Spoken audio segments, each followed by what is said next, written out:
Our second type of pronoun is the demonstrative pronoun. Now, a word that can point out to an antecedent and or otherwise acts instead of an antecedent is our demonstrative pronouns. Now, what is an antecedent?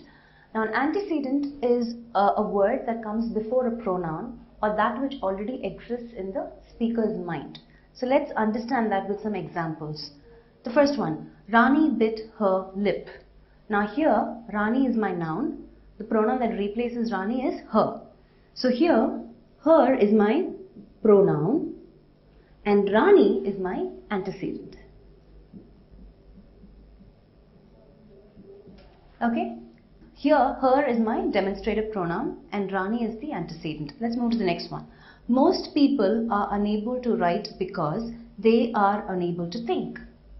In this sentence, most people is my antecedent, which is preceding the pronoun they.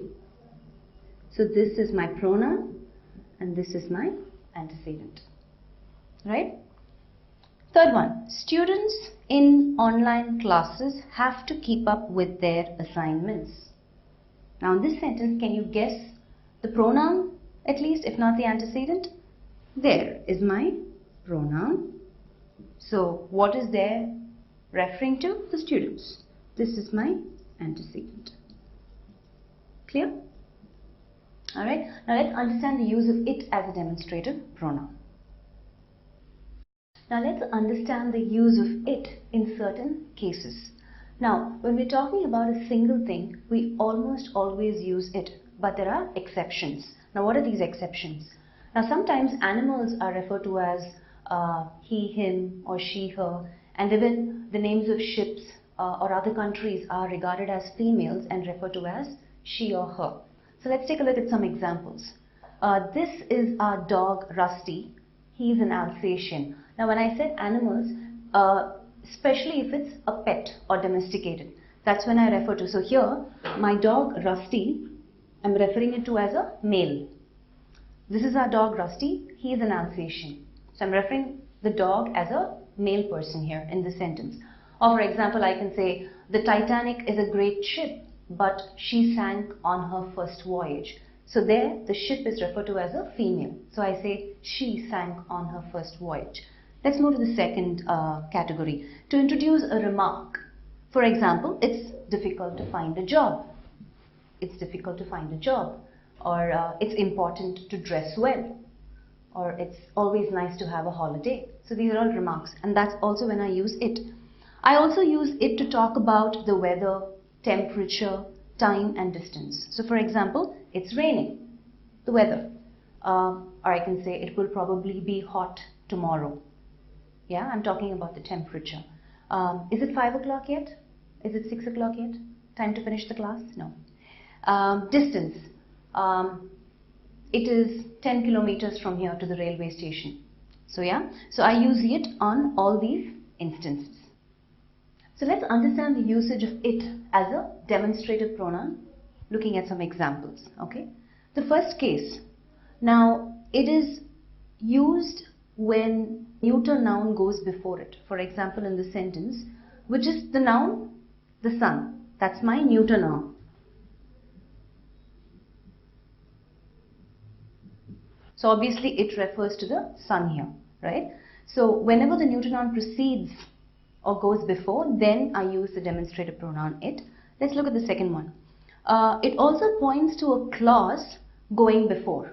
For example, in the sentence, I have treated him as he deserved and he knows it.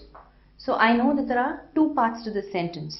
There's a link or a connecting word and connecting the first clause and he knows it is another clause by itself. So I have treated him as he deserved is a clause going before this it.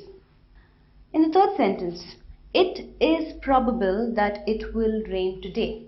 It also points to a clause coming after.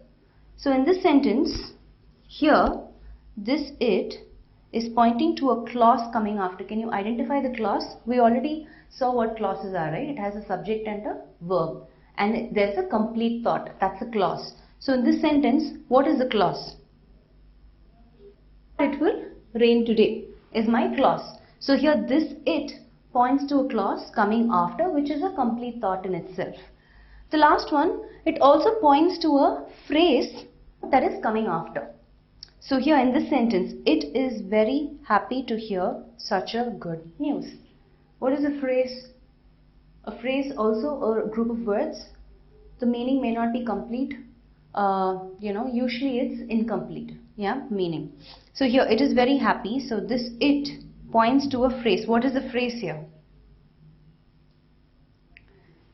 To hear such a good news is the phrase, right? So here in this sentence, it, the demonstrative pronoun, is pointing to a phrase coming after. So see, these are the four instances in which it acts as a demonstrative pronoun. Alright, let's move to the next pronoun. Indefinitive demonstrative pronouns. Now demonstrative pronouns sometimes are also indefinite. How in the sense is, they do not act as substitutes for nouns that are expressly mentioned, but that are implied or understood. So let's understand that with these examples. All have come to class. So here, all implies or understood that how many of the students are supposed to come to class have come to class. So here, all acts as a demonstrative pronoun. Some are born great. Again, it's understood or implied that not all are born great, but only some of them are, right?